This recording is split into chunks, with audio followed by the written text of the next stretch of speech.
Hello to my pity pals. A lot of you guys in the comments have told me how you bought tickets for some upcoming pity parties and are very excited about it. That's awesome. I'm excited for you. I know you're going to have a wonderful time at whatever pity party you're going to.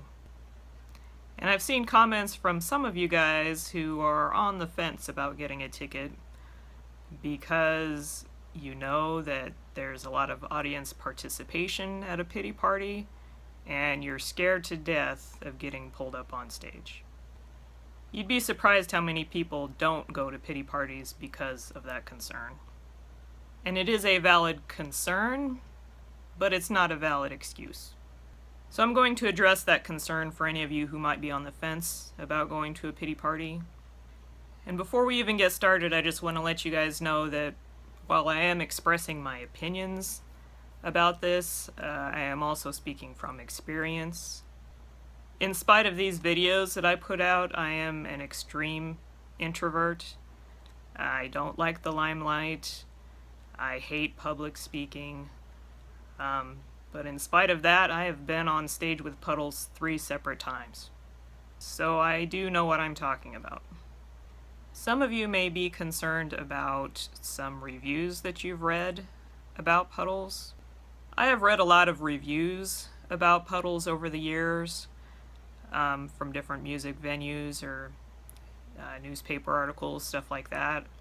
And the thing you have to understand about reviewers is just like anybody else, some of them get it and some of them don't. And sometimes the ones that don't get it very, very wrong.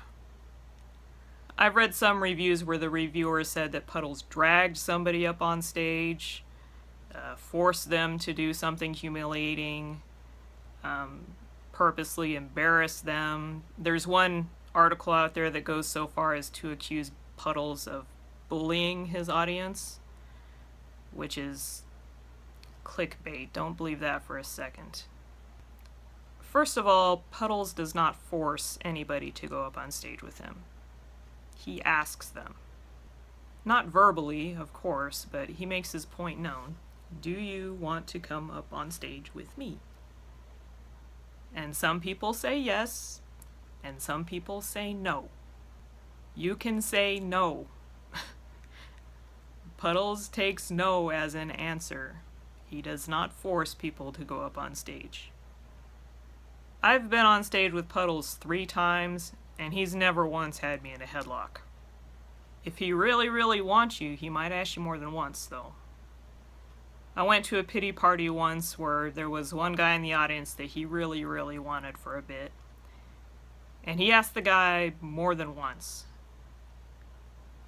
He walked past him once, asked him. The guy was like, eh. He walked past again, asked him. He was still... And he even got down on his knees in front of the guy, like... And the guy still wouldn't do it. I don't think it was because he was scared. He was just being too cool for school. But Puddles took it. You know, he just asked the next guy. So yeah, if by chance Puddles asks you and you really, really don't want to go up, just shake your head. He'll get it. But Puddles excels at reading people anyway. He can kind of tell just by looking at you whether you're up for it or not. If every time he walks past you, you're like, oh my god, don't pick me, don't pick me, don't pick me, then he's probably not going to pick you. Of course, he might get right down next to you like, what are we looking at? But he never picks on people who are obviously afraid of him. Puddles is a sweetheart, really. He loves his party people, and he always wants everybody to be having a good time.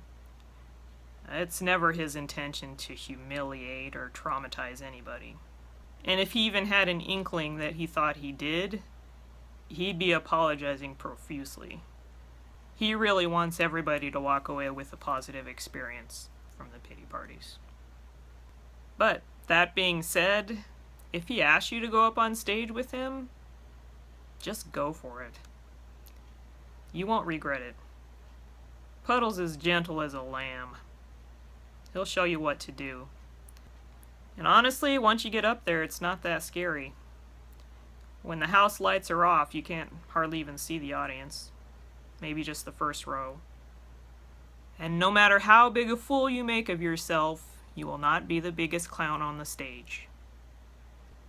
So if by chance he asks you, you can say no, but don't say no. Just go for it. But for sure, don't let that keep you from going to a pity party. You will be missing out if you let that stop you. So we still have a bunch of pity parties up and down the East Coast for November. He's added a couple shows in the very end of November in Las Vegas. He's actually opening for Howie. So if you're close to Vegas, get on that. I think he's got a couple early spring ones in California. So keep on his website, puddlespityparty.com/dates. He's adding new dates all the time. And when you get your cuddle, tell him Sarah Jewel sent you. I'll talk to you later.